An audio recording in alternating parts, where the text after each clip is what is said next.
lovelies, happy Monday. So before it comes October, my favorite month, October. Before October, I wanted to finish up some unfinished business reading one. That is Lord of Tides. I have been reading this on and off throughout September, and I don't want to go into October with an unread book, like a book I already started. I didn't get to finish. I already have a Theory of Dreaming that I decided on just reading probably in October or November, which most likely is gonna be October. I read this one because it has a feels for it. But yeah, this one now, it definitely doesn't give further into the fall season because of the like ocean view and all that there. So I think September is perfect to read because it still is a fall-ish book, but not totally. So September is like when fall is just starting, which is like you're just leaving off of summer. So this book is perfect for in between. I just don't want to read it in October. So yeah, the goal today is September 29th. So the goal is to finish this by tomorrow, the 30th, the last day of September. Hopefully I can do that. So I have one book so far this week that I want to finish earlier before reaching to October. Then I'll be working on my October reading spreads and like my TBR. I'm gonna start on that. Exciting. But yeah, let's read this one first. I'm on chapter 4, I believe. So let's finish this one first, then we can get into all that. And hopefully I love this one. So far what I read, I wasn't really like that excited or anything, but I really love book 1, which is Lord of the Wells. So I want, hopefully we'll love this too, hopefully. So yeah, let's get into this reading vlog.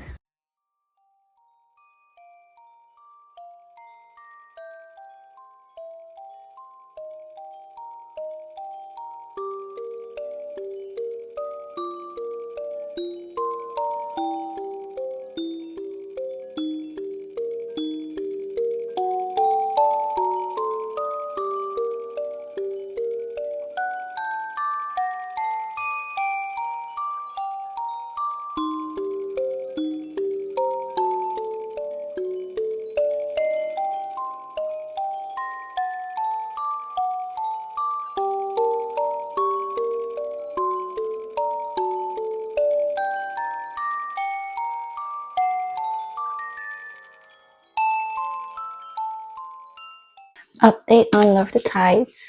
It's starting to pick up now.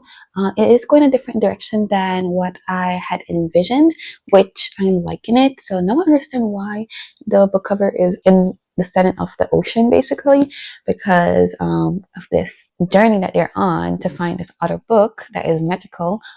They were on a ship traveling to, I guess, a specific place, but they don't know exactly where they're trying to go because Laura is the one that has the ability to know exactly where this specific book is. But things turned around and now they meet these new characters. I haven't really read on enough to know more about these new characters, but I'm interested in them. I'm on chapter 17. The love interest thing that's going on, it is a whole like she has a love interest, like a love triangle. I don't know which one I like more. Like most of them are pretty interesting. I guess one of them I kind of have more of a bias towards, but so far she's been with one already in book 1, and now book 2 she's exploring like whether or not it could happen with this other character, which I'm biased towards this other character, so I don't know. I'm hoping that's who she go for, but I feel like the vibes are more there for the first guy. So that is why I'm just like, am I gonna choose the wrong one? Because usually in love triangles I always pick the right guy that the author decides to make the main girl stay with, but every once in a while you choose wrong, you know? So I'm just like, am I gonna choose wrong for the first time ever? Because like he's more interesting in my opinion. He's more fun. So that's why I'm like, I'd rather he goes with him. But yeah, we'll see. We'll see. So yeah, they're in a new setting. Honestly, when I read about an underwater setting, it makes me feel like I'm drowning. Like, I don't know how to explain it. I just feel stuffed, like stuffy whenever I'm like reading about being underwater. I don't like it. I don't know, because like I can envision myself like in that place with them, and it doesn't feel safe. It just feels very overwhelming. So I'm like, I hope they get out of there soon. So yeah, I'm gonna continue reading on, and it looks like I'm on track to finish today because I'm almost halfway through the book. Like you can see, almost exactly halfway. So right on time. Today's September 30th, so right on time to finish Love and Tides, and I am planning to pick up Hemlock and Silver, which I'm excited to pick up. I wanted to pick this one up a while ago. I was gonna buy the physical copy, but the more I looked at it, the more I was just like, I honestly don't like how it looks. Like the story sounds very interesting. It's Kingfisher. I love all she writes. Like I still have lots more to read from her. But even her middle grades, I want to read. But like Hemlock and Silver, I don't like that cover, and it comes with like a green, like the green in pages. My favorite color is green, but I always say this: I would never get a green car. I don't like when it's bright greens on stuff. like I have a specific type of green that is my favorite color. But yeah, the green just turned me off of the cover. Maybe when it's regular looking and it's a paperback, I'll buy it in the future after I've already read it. But for now, Kindle it is. I'm gonna be reading it on my Kindle, but I'm excited. It sounds adventurous and humorous and fantastical. So, and it is a Snow White kind of retelling. Like T. Kingfisher does her own twist on the Snow White retelling. Basically, the main character is not about Snow White or whatever. It's like she is a person that drinks poison so that she can find a cure for it, I guess. But there's this princess that has been poisoned. So that's all I know about it so far. We'll talk about it later once I'm picking it up. For now, I'm gonna be finishing Lord of the Tides.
Hi again, my love. So, update on what I've been reading, which is Lord of the Tides. So, I just finished this one like 10 minutes ago. The first book, Lord of the Wells, I did give that one 4 stars. I believe it was a solid 4 stars. It was like a year ago. I hardly can remember what I gave it, but I'm pretty sure it was 4 stars. This one now, I'm gearing towards more like a 3.5 stars. It's not necessarily a 4 star.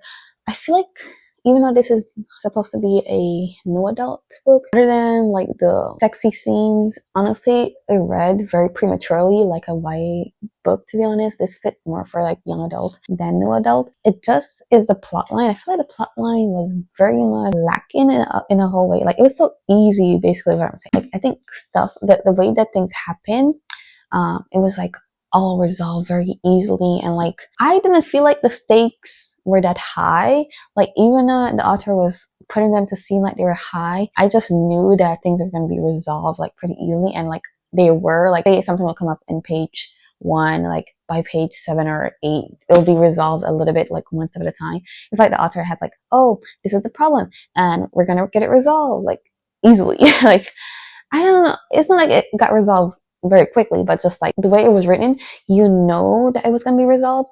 And with fantasy novels, like a really good fantasy novel, the reader, it's better when the reader is unsure whether or not the characters are going to survive, or like there's going to be like some type of setback or drawback. Usually fantasy novels that I really like with the really great plot lines, there is usually something that the main character loses, even though they won. In the end, they usually lose a whole lot. And I feel like this is the second book and the finale to the duology.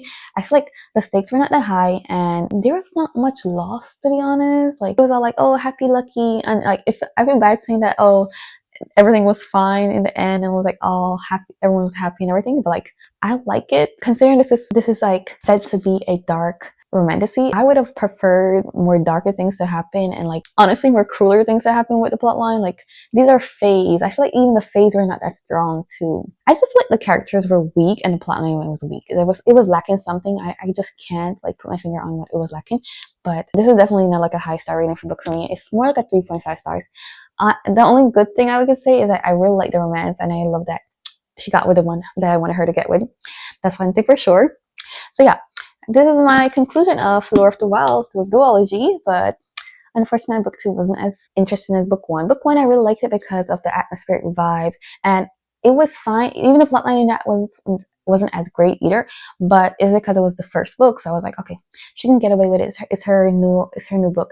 But honestly, book 2 is weaker, so I can't give her props for book 2. The author was weaker. Like book 1 was even more like the vibes in there. Book 1 was better and like stronger. The wordings were like put together more lyrically. Like this one didn't have that whimsy feel. It didn't have all that atmospheric writing, and the plot line continued to lack in this one. So I just can't give it a higher rating than 3.5 stars. So that's my rating. I still think I want to start Hemlock and Silver later on, probably tomorrow, but I'm still in the mood to read, so I might pick it up tonight, or I might just pick up The Exorcism of Fairies, like read that on my Kindle before I go to bed. So yeah. But yeah, that's Lord of the Tides. I finished it September 30th, before the month has ended, so that's my final book of September read. Tomorrow I'm going to work on my October spreads, like my October TBR and all of that. So see you tomorrow.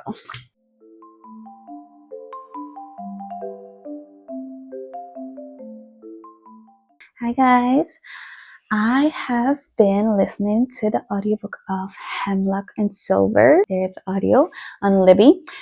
This is by Kingfisher, one of her newest releases.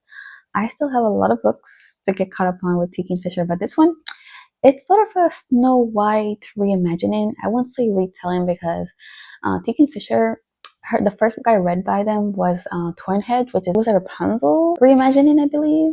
It wasn't only Rapunzel. It was like Rapunzel, Cinderella. It's like a different fairy tales mixed together. I think it was 2 fairy tales, and that one was pretty great. Even though it was a novella, I actually really liked it. It had a whole lot going on in there for the plot line, and I think I had rated it 4 stars. And ever since then, I've just been on a Kingfisher binge. I read so many of her works. This year, I haven't read so much of her works. I was looking at Storygraph how much of one specific author's work I've read, and I think the one I read the most from this year has been Freida McFadden, because this year I got into thrillers, mainly Freida McFadden books, and I've been enjoying reading those. But Kingfisher, I think I read 2 of her works this year. So I need to get back on my Kingfisher game. The year is close to ending, and she is coming out with another book, which I think I will love it because it kind of reminds me of her other work, The Twisted Ones. It kind of reminds me of that one. So I want to read that one. It's like a contemporary thriller horror-like book. So I'm definitely interested in reading that one. I forgot the name, but I think it's coming out in December. So I'll be picking that one up later on this year.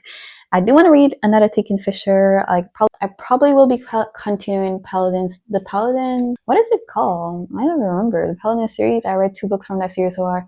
Paladin's Hope. It's pretty short. I could finish it whenever. I had it on my TBR in September, but I didn't get around, so that's fine. I had to return by the audiobook because someone was waiting on it, and I wasn't going to read it anytime soon, so I was like, return it, and I'll rebar it later on. So sometime before the year ends, I'll be continuing that series. Hemlock and Silver, Snow White retelling.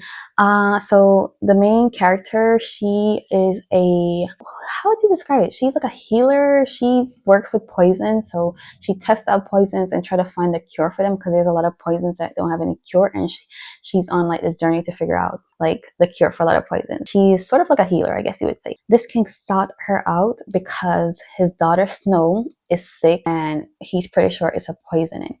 But the interesting thing about this book is that the king came to her telling her that, oh, I murdered my wife. I'm sure you know I murdered her. And she's like, what? I didn't know that, because she's like secluded. She didn't really care about the outside world. And the whole premise here is that the queen, she had killed one of her daughters, and the king therefore killed her because the queen killed his daughter. But this daughter that survived, she seems to be sick right after that event happened. So I was like, okay, obviously that has something to do with the queen. If she killed one daughter, don't you think she would probably have tried to kill that daughter too? Like probably poison her. But I don't know. I don't see how, if that is what happened, because it don't seem like it. But it's obviously related. That's for sure. It's very interesting. I'm enjoying this book, to be honest. Like the humor continues in this one because Kingfisher, she has really great like little humor sprinkled in her fantasy novels, and that's what I really like about it. And the plotline is always so interesting.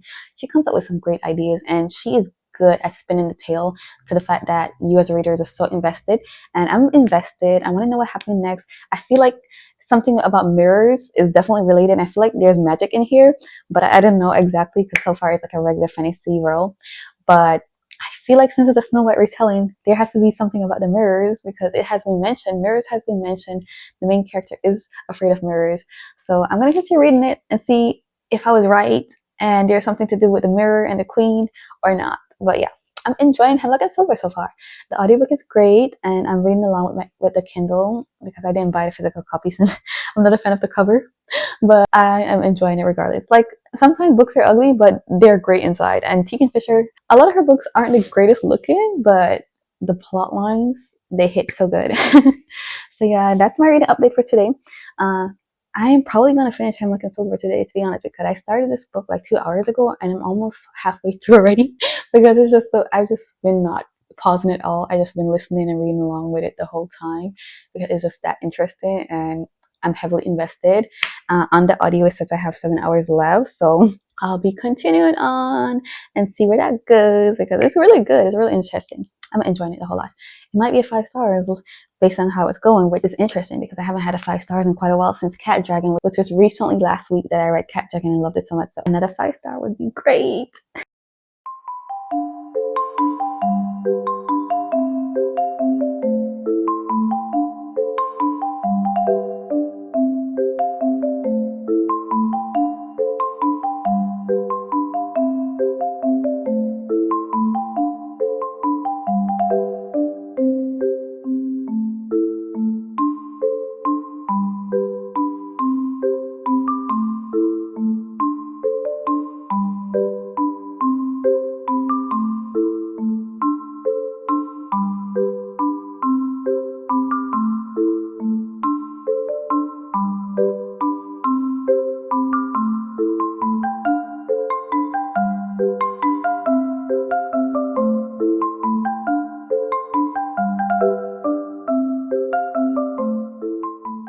Good morning, my love. So, last night I finished Hemlock and Silver. Let's talk about it. So, Hemlock and Silver, I think the last time I updated, I was almost 50% of the way through reading that one. Listening to the audio and reading on my Kindle. Oh my goodness, guys. I was right. It was definitely a 5 stars, which is actually my first 5 star book from Tegan Fisher. I think the highest rated one, honestly, I wanted to reread Swordheart because it was my highest rated book that I read by her. I gave it 4.75 stars.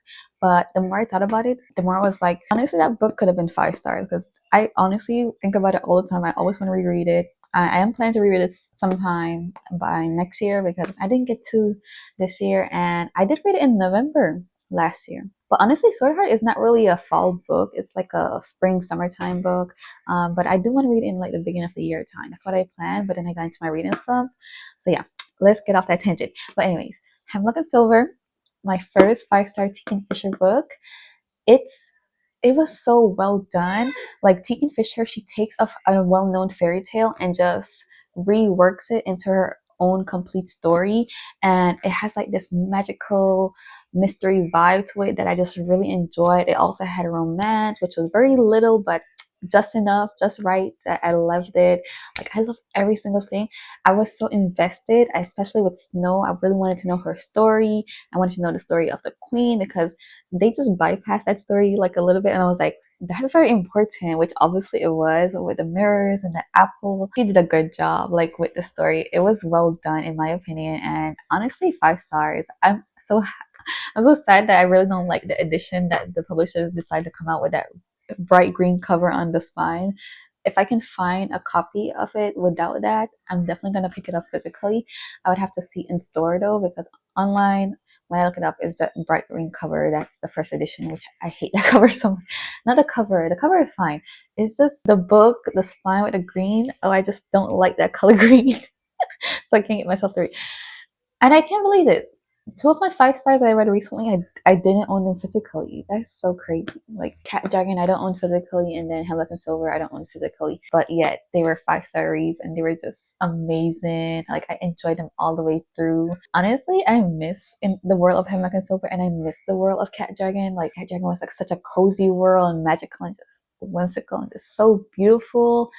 And then Hemlock and Silver. The world is very like medieval, like with kings and queens and being at like being in different castles and stuff like that. But the people there don't believe in magic and stuff like that. They will call you a witch if they know that you do anything that seems magical.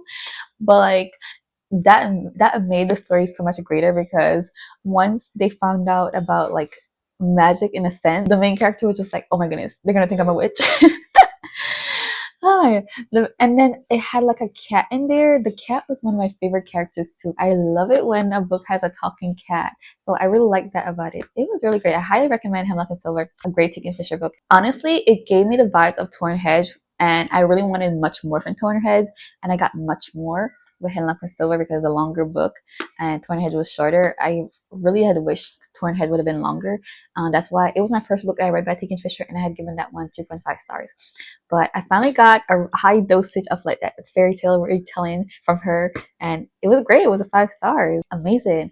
I am currently reading Spooky Years because October 2nd, October time, spooky reads. This one is a romance about witches. So the setting is in a town that is completely cut off from the human world. It's hidden away from humans. It's called Pleasant Cove. Yeah, it's called Pleasant Cove. The whole premise: this witch, she got a new cat. She got a new cat, which this is the first time I've seen it told in this way where the witch's familiar actually dies, like passes away. Usually witches, their familiar live as long as the witch does, but in this book, the main character, she said that her cat passed away, which was her familiar, and so now she has to get a new familiar. I think that's weird. Like, if you're a witch, your familiar is supposed to live as long as you. That's what makes them a familiar. They shouldn't be a regular cat. They don't even have magic to the cats. So that is odd. That's very different. But yeah, so the whole premise, she's getting a new familiar, but she turns out that she met this black cat that is actually a demon cat. That he's a demon turned into a cat, and he's trying to get back to his real form. So he met this witch, and he's like, okay, she can help me get back to my farm. So I'm like 30% of the way through this one. I might finish it today. I don't know, but I am wrapping this vlog up right here today because I do think that I want to do a weekend reading vlog, but I'm not completely sure. I may not do a weekend reading vlog, but reading vlog wise, I'm definitely finished for the week. So yeah, that's a wrap on that. I read one great book this week, so that's amazing. Spooky Years is given like a solid 4 star vibe so far, but I feel like that's a more C. I can read a romance that is contemporary setting with magic, which that's what this is. So I'm enjoying it. As far as I've gotten, I'm enjoying it. So unfortunately, Lure of the Ties wasn't a hitter, but I finished that duology, so I feel completed because I barely finished series. So duologies, I do tend to finish more because it's just 2 books, but like trilogy, what do you call it, a quartet, those I tend not to finish. It takes me years. I'll probably never ever finish the second book. Even if I love book one, that's another thing. I need to finish that. I need to finish Oathbound. That's the 3rd book in the Legendborn cycle because it's gonna be 5 books. So I got plenty of time. The 4th book isn't even out yet. I don't know when that will be out. So, but yeah, thank you guys so much for watching. I will see you guys in my next video. So see you later.